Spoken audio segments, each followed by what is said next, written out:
జై శ్రీరామ్. అందరికీ నమస్కారం. గత 2 రోజులుగా చిలుకూరి బాలాజీ దేవస్థానానికి సంబంధించిన సంఘటన భక్తులందరికీ తెలిసిందే. వారికి జరిగిన అన్యాయానికి, వారికి జరిగిన ఇబ్బందికి సౌందరరాజన్ గారు న్యాయస్థానాన్ని ఆశ్రయిస్తే మరి ధర్మరక్షణ స్థాపన అనే సాకుతో 10-20 మంది వారి ఇంటికి వెళ్ళి మళ్ళీ భయభ్రాంతులకి గురి చేస్తూ హెచ్చరికలు జారీ చేస్తూ చేయటం అనేది ఎంతవరకు సబబైనది? ధర్మ పరిరక్షణ స్థాపన, రామరాజ్య స్థాపన అని చెప్పే మీరు మహాపండితుడైన రంగరాజన్ గారిని కింద కూర్చోపెట్టి ఆసనం మీద మీరు కూర్చొని వేళ్ళు ఈ రకంగా చూపిస్తూ హెచ్చరికలు జారీ చేయడం ఎంతవరకు న్యాయము అని చెప్పేసి అడుగుతున్నాను. ఆయన మీ దృష్టిలో పండితుడు కాకపోవచ్చు, కనీసం ఆయన యొక్క వయసుకు మీరు గౌరవం ఇచ్చారా అని చెప్పేసి నేను అడుగుతూ ఉన్నాను. రంగరాజన్ గారు కానీ, వారి తండ్రి గారైన సౌందరరాజన్ గారు కానీ చిలుకూరు బాలాజీ దేవస్థానానికి సంబంధించి భగవంతుడు సర్వాంతర్యామి, అందరివాడు, కుల మతాలకి, పేద ధనిక వర్గాలకి అతీతంగా, రాజకీయాలకు అతీతంగా అందరివాడు అని చెప్పేసి వారు ఎప్పటి నుంచో స్వామివారి యొక్క సేవలో నిస్వార్థంగా ఉంటూ అందరికీ సర్వదర్శనాన్ని ఏర్పాటు చేశారు తప్పితే విఐపి దర్శనాలు, వివిఐపి దర్శనాలు అనుకుంటూ ఏర్పాటు చేయటం కానీ, హుండీలు పెట్టడం కానీ, దేవుడి పేరు చెప్పి వాళ్ళు చందాలు కానుకలు తీసుకోవటం కానీ చెయ్యని నిస్వార్థమైన భక్తులు. రంగరాజన్ గారు ఉన్నత చదువులు చదివిన వ్యక్తి. ఆయనకి ఏనాడో పెద్ద కంపెనీలో జనరల్ మేనేజర్గా ఉద్యోగం వస్తే ఆ ఉద్యోగాన్ని వదిలేసి స్వామివారి యొక్క కైంకర్యాల్లో ఉన్నారు. ఈరోజు లక్షల్లో జీతాన్ని పొందేవాళ్ళు, ఉన్నత స్థితిలో ఉండేవారు. స్వామివారి యొక్క సేవ మాత్రమే, స్వామివారి సేవ ఏదైతే ఉందో ఆ సేవ మాత్రమే నిజమైన ఉన్నత స్థితి, నిజమైన ఉన్నత ఉద్యోగము.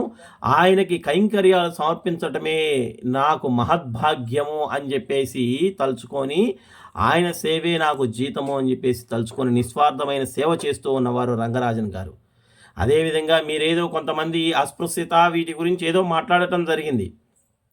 రంగరాజన్ గారు ఏనాడో అక్కడ కొద్దిమంది, తెలంగాణలో కొద్దిమంది అస్పృశ్యుడు, మాలవాడు, అంటరానివాడు అని చెప్పి నిందిస్తూ ఉన్న ఒక వ్యక్తిని, ఆ యువకుడు మంచి విద్వత్తు కలిగిన వ్యక్తి, దైవభక్తి కలిగిన వ్యక్తి, ఈరోజు అమ్మవారి పీఠం పెట్టి ఎంతోమందిని చైతన్యపరుస్తూ ఉత్తేజపరుస్తూ ఉన్న ఒక యువకుడిని ఆనాడే, ఈరోజు కాదండి ఆనాడే తన భుజస్కంధాల మీద ఎక్కించుకొని ఊరూరా తిప్పటం, దేవాలయంలోకి తన భుజస్కంధాల మీద మోసుకొని వచ్చి స్వామివారి కైంకర్యాలు సంబంధించినవి అర్చన వారి చేత చేయించి ఆ అబ్బాయి మెళ్ళో మాల వేసి దండ వేసి సత్కరించిన మహోన్నతమైన వ్యక్తి.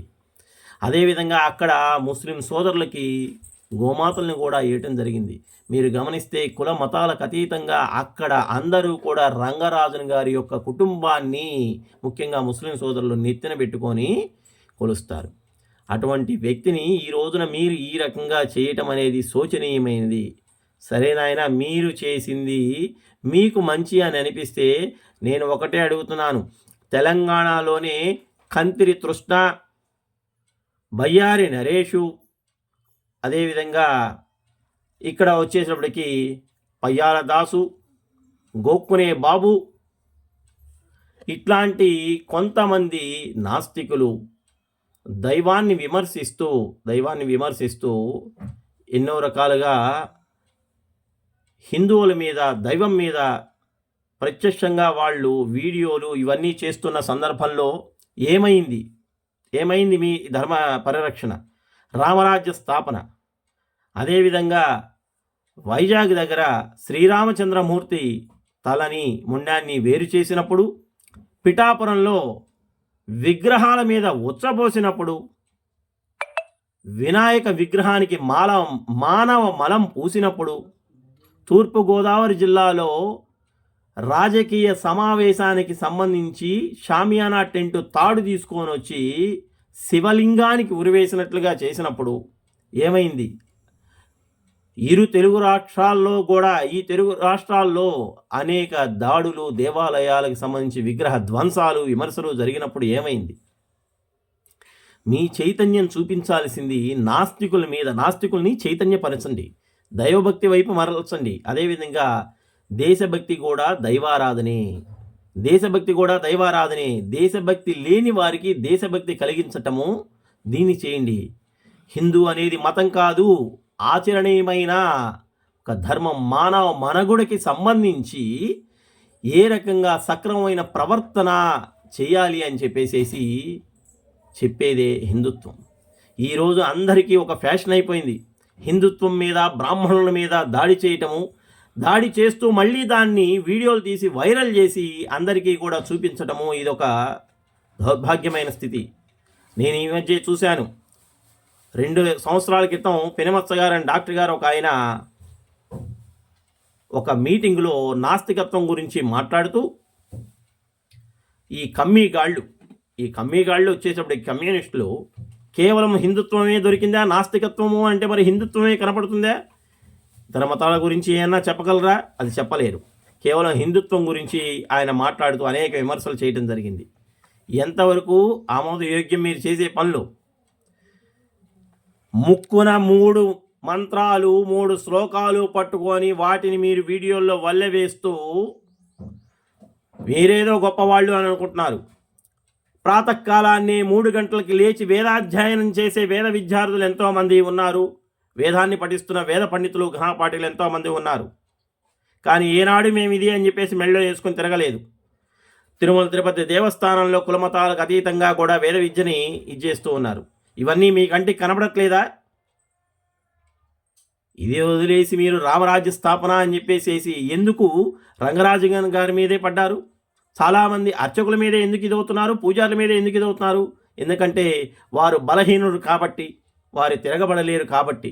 చివరికి వారు తిరగబడలేక కోర్టును ఆశ్రయిస్తే న్యాయమూర్తులను కూడా నిందిస్తూ వీడియో పెట్టారే మీరు. ఎంత ధైర్యం అండి! కొంతమంది వీడియోల్లో పెడుతూ ఉన్నారు, ఆయన గనక విద్వత్తు కలిగి ఉంటే ఎందుకు తల వంచుకున్నాడు, క్షమాపణలు చెప్తున్నాడు, నమస్కారాలు చేస్తున్నాడు అని చెప్పేసి. విద్వత్తు కలిగిన వాడు ఎప్పుడు మౌనాన్ని ఆశ్రయిస్తాడు. సాక్షాత్తు ఆయన నమ్ముకున్న వెంకటేశ్వరుడే వీళ్ళ సంగతి చూస్తాడు. ఎంతోమంది శ్రీరామచంద్రుడిని, శ్రీకృష్ణుని విమర్శించిన వాళ్ళు గాల్లో కలిసిపోయారు. మీ అందరికీ తెలుసు, కొంతమంది సినిమా యాక్టర్లు కూడా ఉన్నారు. ఏమి తెలుసని భగవంతుడి గురించి నిత్యం కైంకర్యాలు అందజేసే వారిని విమర్శిస్తున్నారండి మీరు. వారిని చేస్తున్నారు. ఏం చేశారని? తప్పు చేస్తే వారైనా శిక్షింపబడతారు, భగవంతుడు చూసుకుంటారు. మీరెవరు? ఇళ్ళకొచ్చి బెదిరింపులు అను భయభ్రాంతులకు గురి చేయటము ఇది పద్ధతేనా? అదేంటంటే ఇంకొకసారి చెప్పను నేను, మా వాళ్ళు వస్తారు చూసుకుంటారు. ఏమిటండి? ఎటుపోతుంది మీ చర్య? చేతగాని చర్య, సిగ్గుమాలిన చర్యగా అభివర్ణిస్తూ భక్తులందరూ కూడా దీన్ని ముక్త కంఠంతో ఖండించాల్సిన బాధ్యత ఈరోజు 50 మంది భక్తులకి ఉన్నది. ఇది చాలా చాలా శోచనీయమైన చర్య. నిస్వార్థంగా నిబద్ధతతో పనిచేస్తూ ఉన్న కుటుంబం సౌందర్యరాజన్ రంగరాజన్ గారి కుటుంబం. వారిని ఈ రకంగా మీరు విమర్శించటము అనేది చాలా అంటే చాలా శోచనీయమైంది, హేయమైన చర్య. ఎంతోమంది ఈ రోజున విమర్శిస్తూ ఇది చేస్తూ ఉన్నారు. భగవద్గీతలో ఇది చెప్పలేదండి. భగవద్గీతలో చెప్పింది ఇది కాదు. భగవద్గీత మీరు మొత్తం అవపోసన పడితే ఈ రకంగా వారిని వచ్చి మీరు బెదిరించే వాళ్ళు కారు. గీతా సారాంశం అది కాదు. క్షాత్రధర్మం అని అంటే ధర్మానికి వ్యతిరేకంగా ఎవరైతే ఉన్నారో వాళ్ళని రక్షించటము క్షత్రియుడిగా లక్షణం. ధర్మ విరుద్ధము అని అంటే కైంకర్యాలు, స్వామివారి కైంకర్యాలే కాదు, దేశ సేవ కూడా. వీటికి సంబంధించి దేశంలో అనేకమైన దుశ్చర్యలు జరుగుతున్నాయి. అక్కడికి మీ పైన సాగించండి. అంతేగాని బలహీనులైన అర్చకుల మీద, పూజారుల మీద కాదు. నిస్వార్థంగా పనిచేస్తున్న రంగరాజన్ గారి కుటుంబం మీద కాదు. జై శ్రీరామ్. భక్తులందరూ కూడా దీన్ని ముక్త కంఠంతో ఖండిస్తూ శ్రీరామచంద్రమూర్తి యొక్క ఆశీస్సులు ఆ కుటుంబంపై కలగాలని చెప్పి అందరూ ప్రార్థించవలసిందిగా కోరుతూ ఉన్నాను. జై శ్రీరామ్, జై భారత్.